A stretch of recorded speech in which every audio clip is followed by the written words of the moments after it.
Greenville. I can do this. Anna wasn't sure the exact mile marker where she had picked up the mantra, but as the knot in her stomach grew, she found that she liked the solace the repetition provided. I can do this. I can do this. I can do this. Anna had read a book once on the power of manifesting your reality. Perception is reality, the book intoned. You just had to visualize your desire for it to come true. While the message was meant to be empowering, it was now having nearly the opposite effect on her. If wanting something desperately was the ticket to attaining your heart's desire, she'd have a lot more tread left on her tires. Anna wiped a tear from the corner of her eye as she felt herself sinking back into the dejected slump she'd felt entrapped by for the last several months. When she'd received the job offer in Charlotte, her initial reaction was one of relief. Finally, she was good enough for the career she'd put on a pedestal for so long. In the 3 years since she'd walked the stage and received her bachelor's degree, she'd held 2 jobs. While neither of them were exactly what she wanted, they were both in the right ballpark, and she just needed to get her foot in the door, right? What she hadn't expected was the despondent feeling of settling into a role that was easy enough for her to check off all the corporate, key performance indicators, yet never close enough to what she'd wanted to ever feel connected to what she was doing. Truth be told, as she found herself picking up the hobby of scrutinizing the requirements sections on job boards, she had started feeling a rather stifling case of imposter syndrome. Maybe she hadn't been able to start the career she'd been aiming for because she simply wasn't good enough. Maybe she'd misinterpreted the feedback from peers, professors, and mentors as the gospel, when really they were just kind words born of obligation. So when the recruiter had called her with the type of opportunity she'd so been longing for, the fact that her role of a lifetime was in a city she'd never been to had taken the back burner to that immense relief of finally being good enough. Reese still didn't know that she had interviewed for the job before she even brought it up to him, but she'd just needed to know it was a real option before bringing up a change that had the capacity to forever change their worlds. For his part, he'd taken it better than she'd expected. But to be fair, a job where the signing bonus alone was nearly 20% of her salary was a compelling offer to say the least. So, while she hadn't been surprised that he had seen the benefit of accepting the job, she had been wholly taken aback by his suggestion that they make it work, long distance. In all of her scenarios she'd worked through in her head as she stayed awake at night listening to the sound of his breathing next to her, he was right there beside her, packing up the U-Haul and watching the Atlanta skyline fading behind them. I'll just stay living with my parents while I finish at Georgia State, he'd explained, as if it were the most obvious thing in the world. It hadn't been obvious to her why somebody who hadn't even started their first semester of grad school could use it as an excuse to watch their fiancé move away without them. But, even as she found herself struggling with his plan, the weight of the ring on her left hand held her back from pushing any further. I'll visit you, you'll visit me, and there's always Greenville, he said so matter-of-factly that she accepted it. After all, she reasoned, she couldn't very well hold it against him, he hadn't ever asked her to turn down the job. She didn't allow herself to think about that part too hard, and she told herself that she probably would have considered it if he'd asked. Somewhere in the back of her mind, a doubt festered. But she wanted it, and she wanted it all. She wanted the job, she wanted the romance of marrying her high school sweetheart, and when she was honest with herself, she knew she also wanted the move. At first, she had felt like she was speaking it all into existence. Going back to Georgia initially took on the feeling of a more exotic adventure, she and Reese out in familiar places with familiar faces, with her being able to say things like, in Charlotte, it's uptown, not downtown. The first time Reese traveled to see her, with all her belongings overflowing from boxes scattered across the apartment, they had set out on a walk to find dinner. Strolling hand in hand on the city sidewalk, they talked about the possibility of a Charlotte wedding, still having no date set, but feeling excited rather than rushed by this. She remembered feeling so sophisticated, being able to show off living in the middle of the action.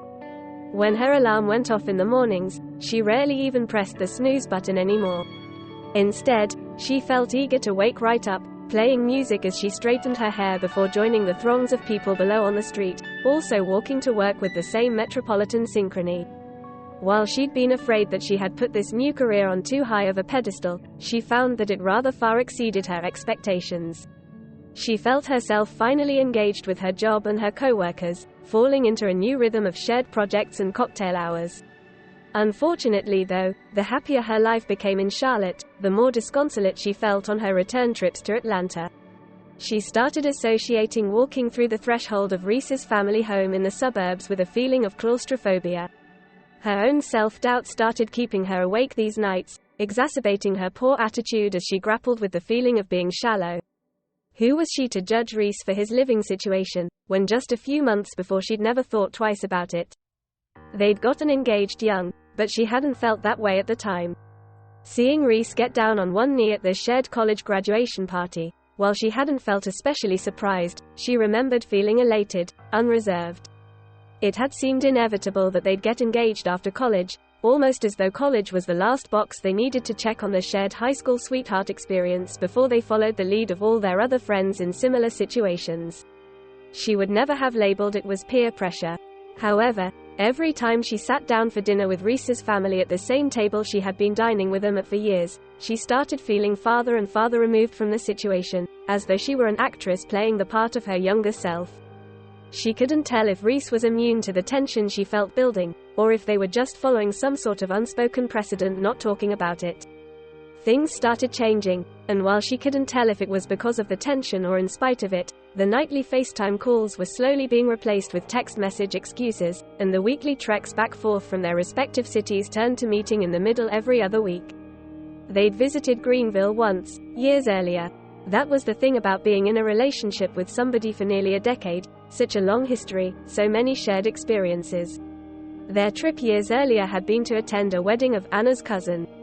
Anna and Reese had been freshmen in college, elated at the opportunity to cash in on an open bar with bartenders less than vigilant about checking IDs. The memory of walking down the brick sidewalks feeling young, drunk and so in love was still so vivid to her. As unwilling as she was to dwell on so many pieces of their relationship too long, she couldn't deny that things were different in Greenville. During their first weekend in the city, they stayed in the same hotel downtown where they'd stayed years earlier. She had enjoyed the sweet sensation of déjà vu as they strolled back to their room along the same streets, equally tipsy, but several years wiser. Ever since, they had been staying in various Airbnbs during their Greenville trips. They would wake up in an impeccably decorated apartment filled with a stranger's belongings, the perfect playground for Anna to pretend as though this was their normal life together. They fell into a comfortable pattern of these every other weekend trips. On Fridays, she would show up late, usually able to use Reese's old Dodge Stratus as a beacon that she had arrived in their new home. She would throw open the front door, and there he'd be waiting, maybe with takeout, perhaps having rented a movie for them to enjoy. On Sundays they would sleep in late and then wake to lazily sip coffee together in a favorite quaint coffee shop. One weekend in November, nearly 6 months into their atypical arrangement, they had been in their favorite park downtown, sitting legs dangling on the bridge that provided a picturesque view of a large waterfall they both loved. Anna had been talking at length about work, but she had the distinct feeling that she was witnessing Reese's eyes glazing over the longer she spoke. Feeling selfish for dominating the conversation, she intentionally volleyed it back to him, showing interest in his schedule for the next semester.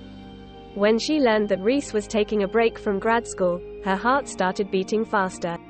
She worked to keep the corners of her mouth from turning up, waiting for him to deliver the good news that he would finally join her in their new home before she broke out into the grin she was holding in.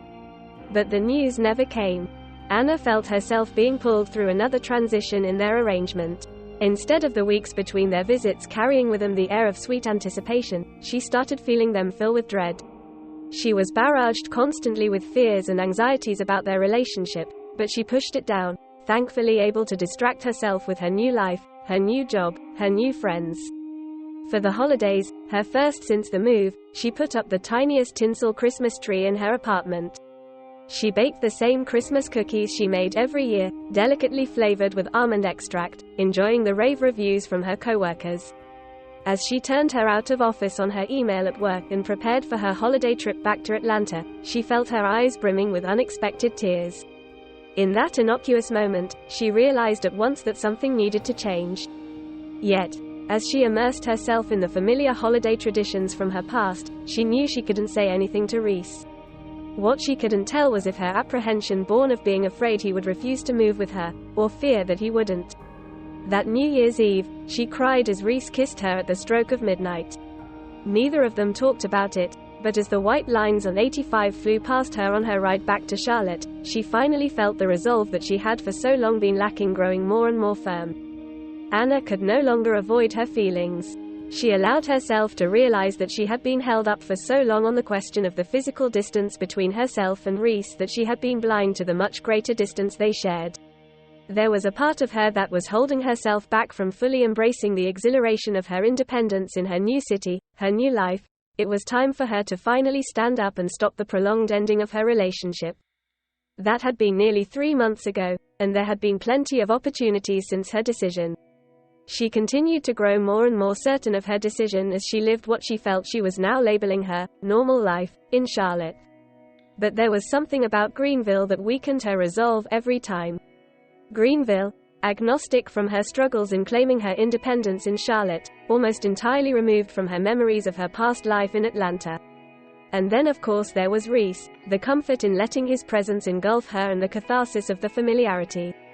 After her last Greenville trip, Anna had picked up a bottle of Cabernet on her way home. She'd dropped her luggage in the doorway and rifled through her junk drawer for a corkscrew. She caught a glimpse of herself in a mirror hanging over her IKEA couch, the red wine staining the sides of her mouth, and was revolted by the crazed expression on her face. She hated that she was at the crossroads of feeling the strongest, and also feeling the weakest she had ever felt in her life. As she allowed herself to fall into the trap of the pity party, she fixated on every detail of her life since she received what she now felt was the fated call from the recruiter nearly a year ago. If she hadn't gotten the job offer, hadn't felt the distance, hadn't allowed herself the space to grow into this older, more sure version of herself, she could right now be back in Georgia. Perhaps she would be planning for a wedding that she suspected would have continued being pushed back farther and farther. I can do this. I can do this. I can do this. As Anna continued her mantra, closing the distance between herself and Reese, she realized that she was growing to believe herself. While, in some ways, she was disappointed with herself for the amount of time and space it had taken her to see what she now felt should have been obvious from the beginning, she realized that the opposite side of that same coin could be an indication of her strength. She had started out treating the opportunity to move as something that was happening to her. Now, as she was wrapping up the final piece of the series of the biggest changes in her life, she knew that this was a decision she was making for herself, and a good one at that. She slowed her car as she spotted that familiar Dodge Stratus in front of the cottage that was her destination. Taking in one final deep breath, aloud now she concluded, "I will do this."